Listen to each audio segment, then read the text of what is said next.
예, 안녕하세요. 쉬운 사주 실전풀이 강의를 할 해천이라고 합니다. 이번 시간에는 육식갑자 성향을 알아보는 그 7번째 시간으로 오늘은 을목의 첫 번째 을축일주에 대해서 알아보겠습니다. 제가 여기 빨갛게 화살표로 표시를 해뒀죠. 이 방향으로 쭉 내려갈 것입니다.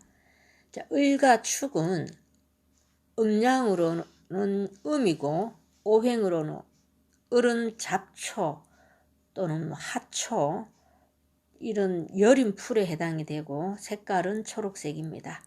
축은 습기를 머금은 축축한 언 땅이고 작은 밭의 형상이며 색깔은 황토색에 해당이 됩니다. 축은 계절로 겨울이고요. 축월이 가장 추울 때입니다. 그래서 을축일주는 추운 겨울 꽁꽁 언 땅에 뿌리를 내리고 있는 형상이니까 끈기가 있고 또 잡초의 근성을 닮아서 밟아도 죽지 않고 다시 살아나는 이런 억척스러운 불굴의 의지로 정신력이 매우 강한 것이 그 을목의 특징입니다. 우리가 흔히 갑을간개 그러는데, 자, 갑목이 이 그림에서 보시듯이 큰 이런 고목나무의 형상이라면 을목은 그 갑목을 기둥 삼아 이렇게 의지해서 이렇게 덩쿨을 뻗어 나가는 이런 나무의 비유가 되죠. 그래서 일반적으로 우리가 갑을 관계할 때 그 을이 갑에게 의존해서 살아간다 해서 이 갑을 관계의 이론이 여기에서 비롯된 것입니다. 을목은 어떠한 환경이 주어지더라도 뿌리를 내리는 습성이 있어서 강인한 생명력과 환경 적응력이 뛰어납니다. 갑목은 곡직이라고 아주 그 꼿꼿한 이런 나무니까 갑목 같은 경우에는 부러질지언정 굽힐 줄을 모르는 이런 특성이 있다면 을목은 본인의 실속을 챙기는 일이라면 굽힐 줄도 아는 이 처세술이 뛰어난 일주입니다. 그래서 갑목은 뻣뻣해서 이렇게 자칫 잘못하면 융통성이 없게도 비춰질 수 있지만 을목은 유연해서 대인관계가 아주 원만한 편입니다. 자, 을목의 자형을 보시면 앞뒤로 트여 있죠. 여기 제가 화살표로 하면 이 앞부분과 이 뒷부분이 다 트여 있다. 이래서 입이 트여 있다. 이렇게도 보고요. 그래서 화술이 굉장히 뛰어나다. 이런 편입니다. 그래서 보통 을목 또는 기토, 사화 이런 그룹들이 저렇게 앞뒤가 트여 있는 이런 자형의 모습을 하고 있어서 언변이 뛰어나고 또 역마성도 가지고 있어서 돌아다니기를 좋아한다. 이런 특성을 가지고 있다 그러고요. 그리고 이 역마의 기질을 가지고 있는 분들은 부지런히 활동을 하지 않으면 몸이 아플 수 있으니까 항상 돌아다니셔야만이 건강에 좋습니다. 왜냐하면 이 을목 자체가 보면 글자가 이렇게 굽어져 있죠. 그래서 이런 것을 우리가 곡각살이라고 하는데 본인 건강을 위해서라도 활동을 열심히 하시고 평소에 이런 운동 같은 거 이런 것도 게을리 하셔서는 안 될 것 같습니다. 자, 일주란 본인이 태어난 날을 뜻하죠. 아직까지도 본인 일주를 모르시는 분들은 무료 만세력 그 다운로드 받으셔가지고 생년월일을 이렇게 검색을 하시면 저렇게 일부분에 있는 기둥이 일주가 되겠습니다. 이 축토는 이 사유축, 금국을 이루는데 이 금국의 고지라고 합니다.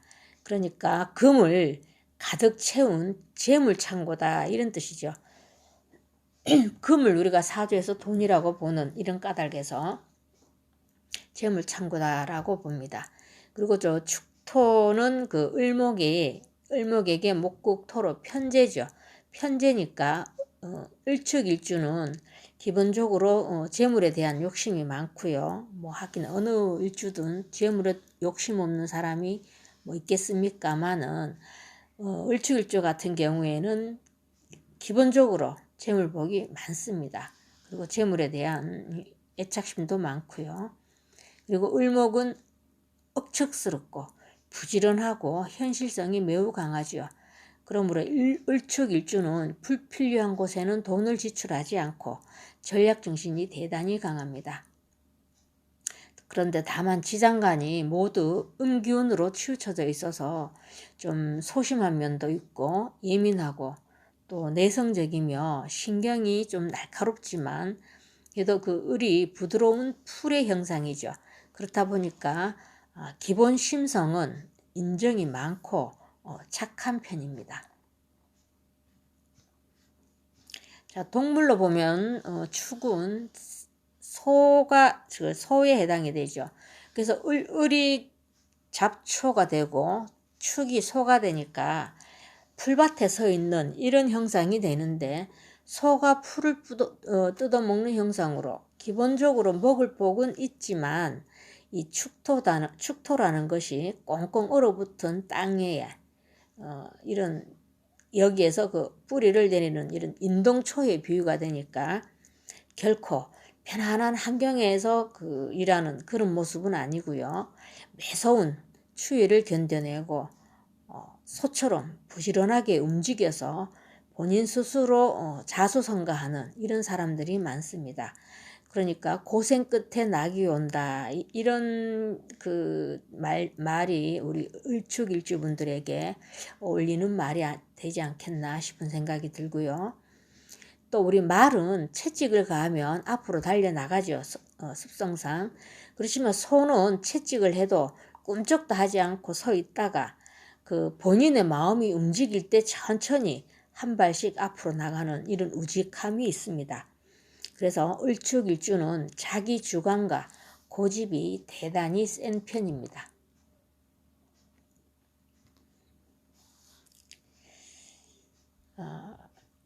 천간지지가 모두 음이고요.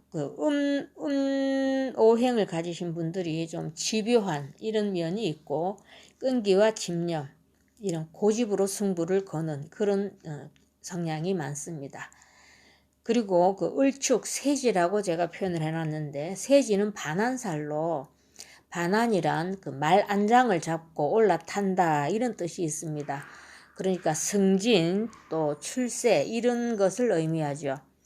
그리고 편인 개수가 축에 간대를 차고 있고, 간대란 벼슬한 사람들의 의복을 뜻하죠.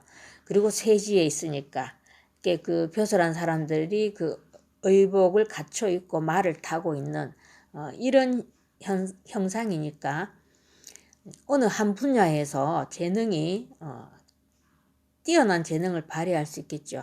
특히 문화, 예술 쪽 이런 데서도 본인의 재능을 발휘해서 그 방면에서도 크게 성공할 수가 있습니다. 그렇지만 평간, 신금이 축의 양이죠. 양지에 해당되는데, 양이란 할인업, 사람을 살리는 업이라 그러죠. 의사 이런 법 쪽에 이런 쪽도 해당이 되겠고, 또 남을 가르치는 이런 교육업에도 잘 맞습니다. 그런데 이 양이란 것은 우리가 기를 양자를 쓰는데 보살피다라는 뜻도 있고 또 보살핌을 받는다라는 뜻이 있습니다. 그러니까 평소에 많이 베풀면 다른 사람을 보살피는 삶을 살게 될 것이고, 만약 인색하면 타인으로부터 보살핌을 받는 이런 처지가 될 것입니다. 그리고 또 편재 기토가 축의 묘지가 되니까 두뇌가 뛰어나고 이 남다른 기획력과 아이디어가 뛰어납니다. 그러니까 이런 장점을 잘 살리셔서 그 분야에서 재능을 발휘하셔서 만약에 돈을 좀 많이 이렇게 벌으셨다 이러면 봉사를 많이 하셔야 됩니다. 축이 꽁꽁 언 땅이라 그랬는데, 이 언 땅을 녹이려면은 사주에 병화와 같은 이런 불이 반드시 필요한데, 만약 사주 원국에 불이 없다면 불을 당겨와야 되는데, 사회에 봉사하는 삶을 사는 것도 따뜻한 기운을 끌어당기는 거죠. 그러니까 항상 따뜻한 불기운을 당겨온다. 그래야만이 삶이 평탄하게 흐르게 된다. 이 점을 유의하셔서 늘 그 불을 당겨온다는 이런 그 마인드로 사회 봉사도 많이 하셔야만이 평탄한 삶으로 흘러갈 것이다 라고 제가 말씀드릴 수 있겠습니다. 자, 오늘 을축일주에 대해서 그 성격과 기본 성향을 알아봤고요.